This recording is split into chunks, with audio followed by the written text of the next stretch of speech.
The Hub Network was a premium cable network produced due to a combined effort between the Discovery Network and the Hasbro Corporation.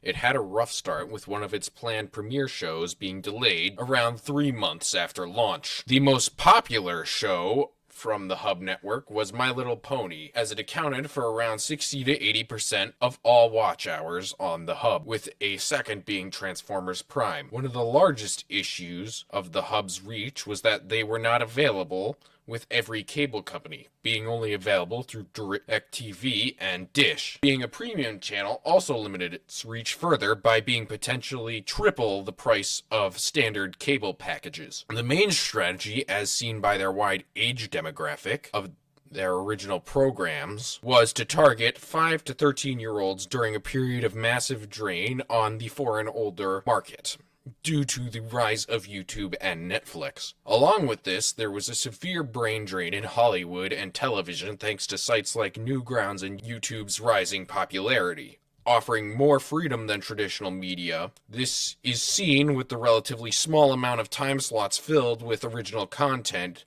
by the Hub. Struggle that can be seen based off of the Wayback Machine, and thanks to these historical records of the Wayback Machine, we can see that it was a consistent struggle for the entirety of the network's life. If the image of the schedule seems a bit choppy, it's multiple images stitched together. A large amount of the Hub's programming seemed to be initially focused largely on game shows. These shows mostly focused on children, which are expensive to film with due to the large amount of regulation surrounding them. Rightfully so.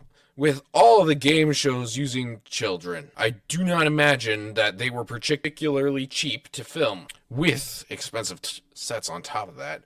Another interesting idea from the Hub was Hub World, a show seemingly modeled after Access Hollywood, but geared towards children, having guest stars on, such as notable as seen on TV salesman Guy Fieri, as guest stars. On top of that, the Hub, at least for around 2 to 3 years, I can't get exact numbers, had advertisements solely from the Hasbro Corporation, most likely leading to advertisement pricing issues and a lack of variety in advertising content. The talks to bring in outside advertisers were later into the network's life and were probably after the writing was starting to be written on the wall. Having a variety of advertisement means that you are getting more interactions, and it's more likely to have a positive effect on the viewer, making them more likely to actually buy, and giving them overall higher success rates. So, having only Hasbro advertisements also most likely stifled their effectiveness to some degree. Another advertising issue was due to the fact that the Hub was running TVY content. They had to limit their advertising amounts to 10.5 minutes per hour on weekdays and 12 minutes of advertisements per hour on weekends, compared to the average of 15 to 18 minutes, with the highest I can find being 20 minutes of advertising in an hour of television being standard on other networks. Now, for a new network, it is extremely important that you have a very strong and punchy initial offerings to really stabilize yourself and get yourself in the public eye. So I will describe some of the initial offerings of the Hub Network. Dan Versus was a TV PG show, initially airing in 2011, about 3 months after the other shows in this list. Initially wanting to be on Adult Swim in 2010, which was not happening. They had a very good schedule, but that means they were likely shooting for either a TV 14 or a TV MA rating. And due to the delay, I think they had to cut out a lot more of the either darker or edgier content from the show, meaning that overall some of the quality might have been reduced. Next, there was Family Game Night, which was TVG, and was a real-time game show consisting of 5 challenges based off of different Hasbro games. This show probably had the most expensive set and had a large amount of props, high-end projectors.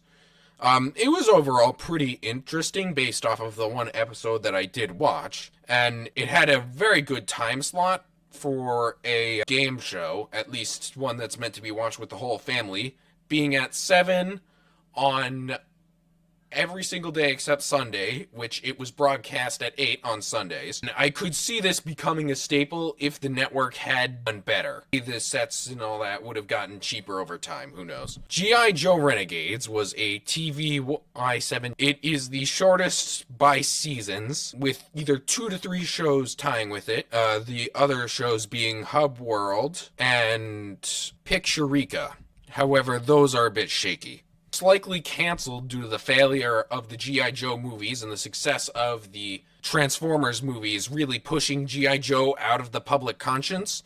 I think that this might have been a good show for them to have kept if it did well, but it obviously didn't.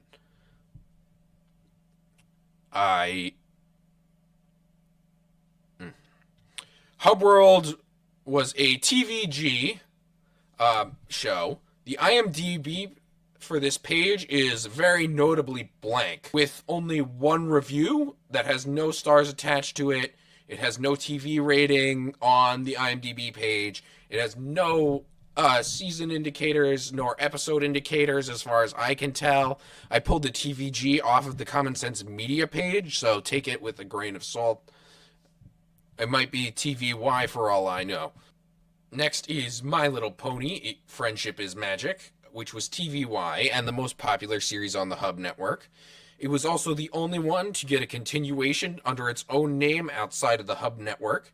It was heavily pirated during its time on the Hub network due to the previously mentioned accessibility issues and due to the general demographic they were bringing in being much more likely to actually pirate. At some point during the Hub's lifetime, My Little Pony was being put onto Netflix.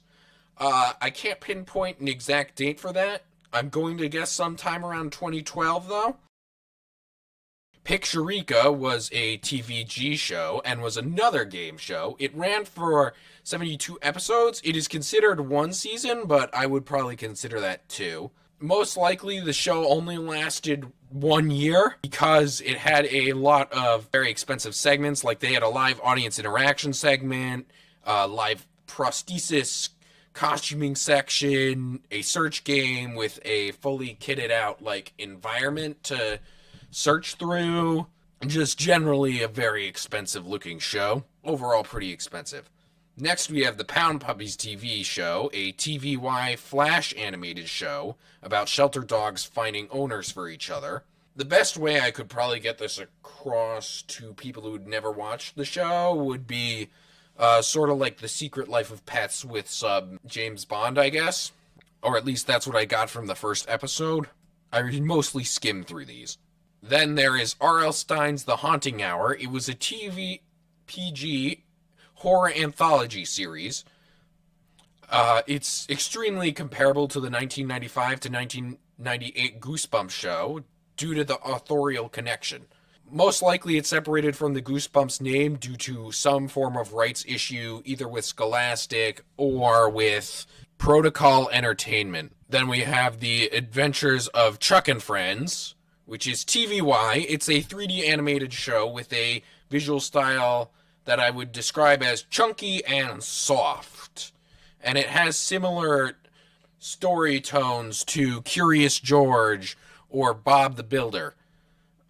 And final entry on this list, we have Transformers Prime, a TVY show. It is the last of the initial production offerings, a 3D animated TV show, and while it did get a continuation, it was not under the same name, instead being continued under the name Robots in Disguise, with the continuation being 2D animated. Overall, these shows, with some notable exceptions, were not really major draws for the network. And while those shows were popular, I don't think they would really save a network on their own.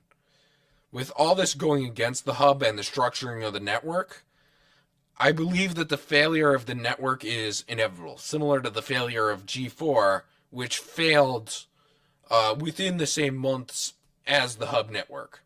I simply believe it is a case of the wrong strategy in the wrong place in the wrong time. and I don't think things could have gone worse. But I do think it's somewhat luck of the draw in regards to Hasbro. But those are my thoughts on the hub and my retrospective upon it. All right, the video's a little short, and I'm too lazy to re-record or add more later. So I'm gonna go over some of the issues I ran into while recording it, and just general behind the scenes stuff. So all of this was recorded and essentially came out of one script. I did one take to get what was ultimately edited into the final version. That doesn't mean I didn't record multiple times. I had tech issues like 14, 15 times, but all of the audio is a result of only one take. And that was essentially the only tape that was really viable.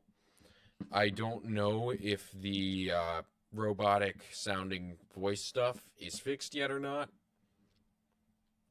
It seemed to go in and out in the audio file itself, and I don't know if it is truly gone. One of the issues that I know plagued me consistently while I was editing this is occasionally my editing software would just shuffle all the audio onto the very left side of the editing board, making it all at 00. So I would have to essentially resort and reorganize all of it from the very beginning. And that was very frustrating. I lost like 2 to 3 nights from that at least. Another thing was oh,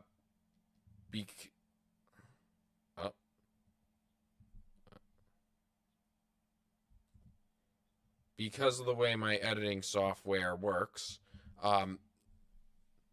there isn't a way to really move around stuff well. I have to type in numbers in order to not generate keyframes from the editing software, because if I move stuff around without typing it in, it just keyframes it and makes it like a little animation. And I really don't want that. It's a bitch and a half to have it moving all the time and everything like that. And having to pin it down. I know one of the little ticker cards, specifically the one for Transformers Prime, it was consistently generating a keyframe at its initial point that was in the exact center of the screen. So the default point for items to get placed. And so I had to fight with that a little bit, and then I decided to record it because if I record it, at least I have some proof that I'm not crazy. And then it worked first time, so that was fun. Every single one of the little animations for the introduction of a element is a pre-canned animation. I can only use the pre-canned animations right now. I am not confident in my ability to make my own effects right now at all. So they're all just pre-made transitions from directly from OpenShot Video Editor. I'm a fan of the wipes from bottom to top and top to bottom for two elements that are connected, simply because I think it looks nice. But I think the way that these work is they're a mat that is a GIF, and as it fades in through the GIF, through the grays and whites, it essentially gets revealed more and more. I don't want to go into the customs of that all right now because I simply do not want to bother either fighting that or making the artwork because I do not have very steady hands. One of the things that was very unintentional but I find funny is the Guy Fieri that just sort of squishes out into existence and then pops out. into the oblivion. Uh, that was funny. That was an accident initially. I accidentally made some keyframes when the image was initially introduced, so that was pretty much uh, pretty funny to me. So I decided to keep it. Um, a lot of these a lot of the images that I use for that have the little descriptor of the show come from a little public primer that the Hasbro Corporation put out in regards to specifically the Hub Network. Um, I'm guessing as a little media package, but I'm not entirely sure. Um, and that was a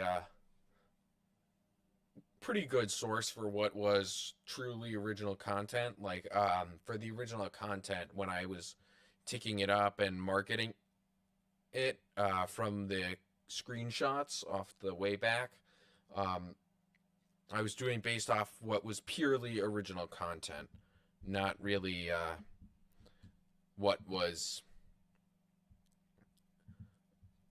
first arriving to the hub. Like they have some stuff that they are marking as Hub US Premiere, such as Fraggle Rock and Dennis and Nasher, Del Toro Quest, stuff like that. And I didn't mark those original uh, because a lot of those they would have to pay a licensing fee for, to my understanding, and that would take a chunk out of any of the profits that those shows would have made. Um, They had a lot of Batman Beyond in their schedule. I took that schedule from the 25th because the Internet Archive for the 20, I believe it was October 11th, and I can search that real quick, was not fully saved, at least not saved in a way that where I could use it as a screenshot.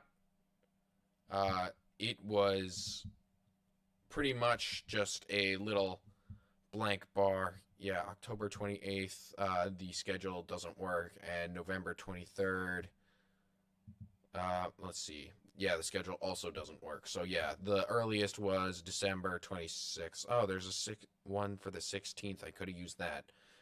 But the only dates that seem to have been modified by that was the 26th and the 25th. And most of those days were dark red anyway, which the 26th and the 25th would be the first two bars, the top two bars of that little graph that I made. Uh, and so a lot of this is kind of hastily put together. Uh, Probably a bit slapdash, in my opinion. I know that I tend to take a lot of spaces when I am talking like this, and that's why a lot of this is edited down. At one point, I simply couldn't see the audio clip, so I would have to listen to it, roll it back, cut it, and then that would make it a small portion of what was cut visible. And then check based off that if I got too much, got too little, undo it, redo it, maybe. Um, Making it pretty much a whole process, but I got through it in the end. I had it scrambled twice. Once I had finished editing every single clip, and it was all in order. It was all in good standing. Pretty much, I was happy with it, and then I had to redo it again, and that was pretty sad for me at least. I had to re-edit it for 2 days because all of the one big clip, like that was at least 15, maybe 16 minutes of stuff that I cut down into like 10. So there's a bunch of like super small cuts everywhere because I tend to take pauses when I speak, and I tend to say and a lot because I like to do that to either pace myself or simply to have the space to think. And I do believe I said it was a combination of scripting and ad libbing. Uh, Not a lot of ad libbing, honestly. I did try to